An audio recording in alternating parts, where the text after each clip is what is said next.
অপরাধ বিজ্ঞানে একটি কথা আছে, একটি অধ্যায় আছে, যাকে বলা হয় বাই বর্ন ক্রিমিনাল, অপরাধ করার জন্য যাদের জন্ম হয়েছে।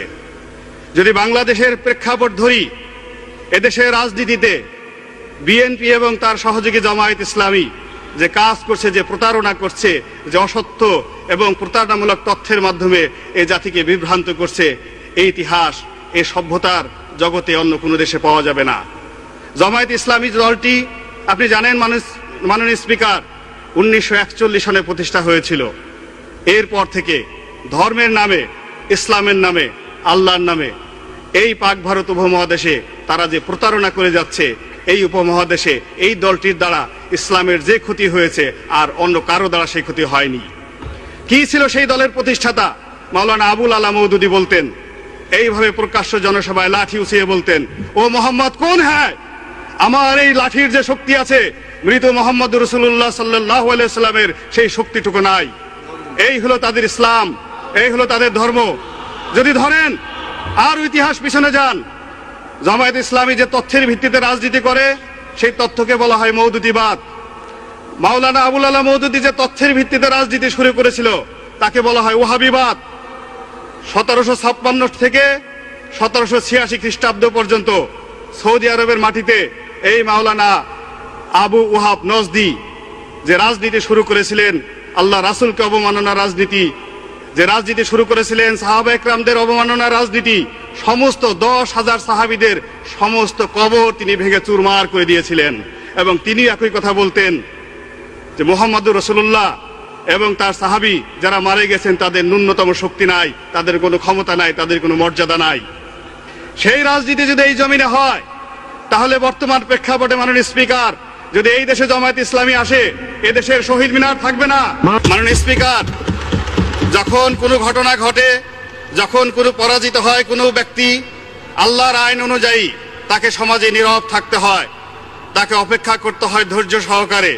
কিন্তু 1/11 নির্মম ঘটনা এবং বিগত নির্বাচনে একটি শোচনীয় পরাজয়ের পরও এদেশের প্রধান বিরোধী দল বিএনপি এবং তাদের দোসর জামায়াত ইসলামী একটি নতুন উন্মত্ততা এবং চক্রান্তে মেতেছে। অহংকার করতেছে যে হরতাল হয়েছে, এই হরতাল এই জনগণের জন্য দরকার ছিল না। যে সন্ত্রাস তারা করেছে, নিজেরা বাসকে পুড়িয়ে যে মানুষকে মেরেছে, এই দরকার তাদের ছিল না। মাননীয় স্পিকার, আপনি জানেন এদেশের রাজনীতিতে বিএনপি এবং জামাত যে চক্রান্ত এবং যে অমানবিক রাজনীতি শুরু করেছে, সেই রাজনীতির ইতি হওয়া দরকার। তারা কথায় কথায় অহংকার করে এবং অহংকার করতে গিয়ে এই জাতিকে, এই সমাজকে বারবার তারা বিভ্রান্ত করে যাচ্ছে। তারা ধর্মের নামে মানুষকে বিভ্রান্ত করছে, মুখে আল্লাহর কথা বলছে, রাসূলের কথা বলছে, আর নিজেরা কোরআন, হাদিস, ইজমা, কিয়াস সমস্ত কিছুকে বিভ্রান্ত করে, অমান্য করে এই জাতিকে বিভ্রান্ত করে যাচ্ছে। অথচ এদের সম্পর্কে মহান আল্লাহ রাব্বুল আলামিন অনেক আগেই পবিত্র কোরআনে সূরা আর রহমানে ঘোষণা করেছেন।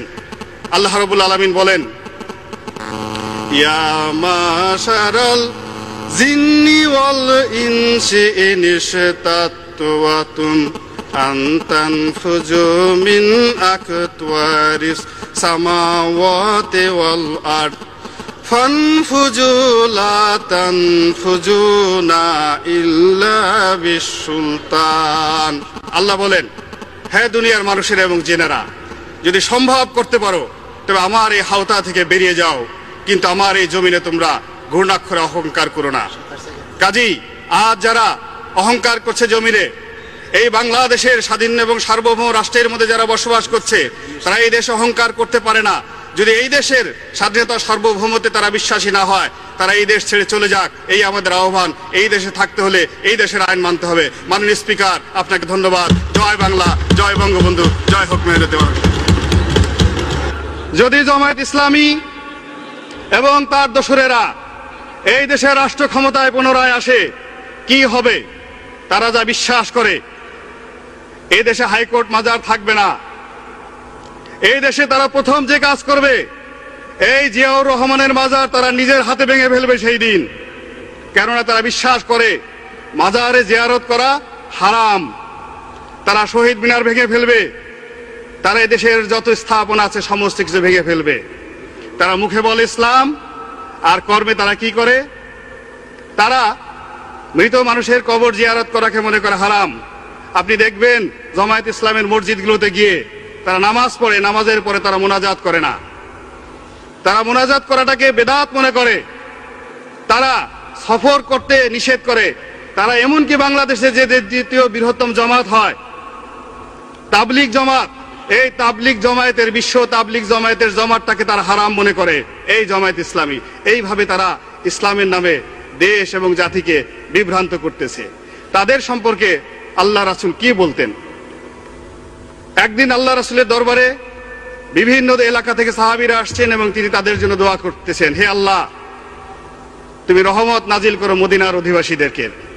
হে আল্লাহ, তুমি রহমত নাজিল করো ইয়ামেন দেশের লোকদের।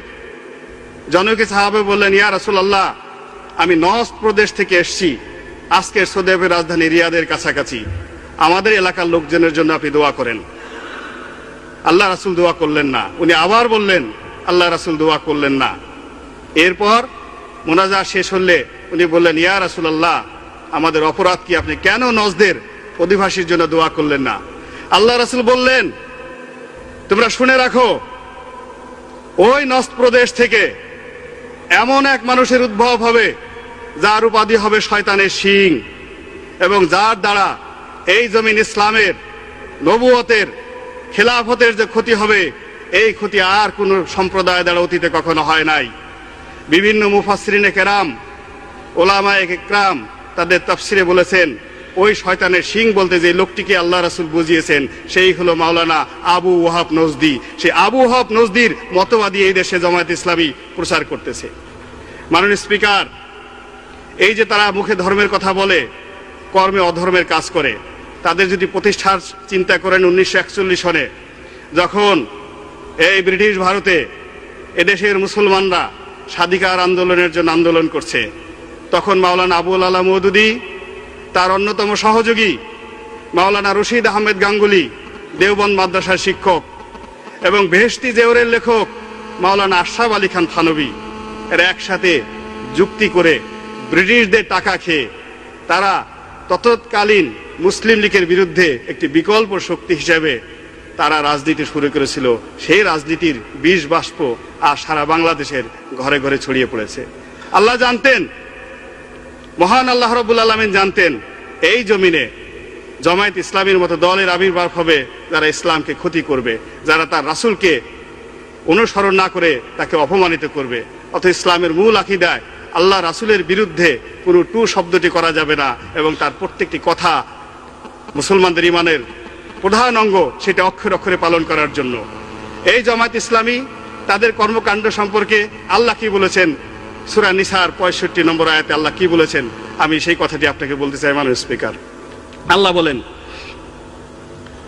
ফালা ওয়া রাব্বিকা লা ইউমিনুনা হাত্তা ইউহাক্কিমুকা ফিমা শাজারা বাইনাহুম সুম্মা লা ইয়াজিদু ফিহি আনফুসিহিম হারাজান মিম্মা ওয়াকাযাইতা ওয়া ইউসাল্লিমু তাসলিমা। আল্লাহ বলেন, তোমরা যতক্ষণ পর্যন্ত তোমাদের ব্যক্তিগত জীবনে, সামাজিক জীবনে, রাজনৈতিক জীবনে, অর্থনৈতিক জীবনে, চিন্তা চেতনায়, কর্মে আমার রাসূলকে অনুসরণ করতে না পারবে, ততক্ষণ পর্যন্ত তোমরা মুমিন হতে পারবে না, মুসলমান হতে পারবে না।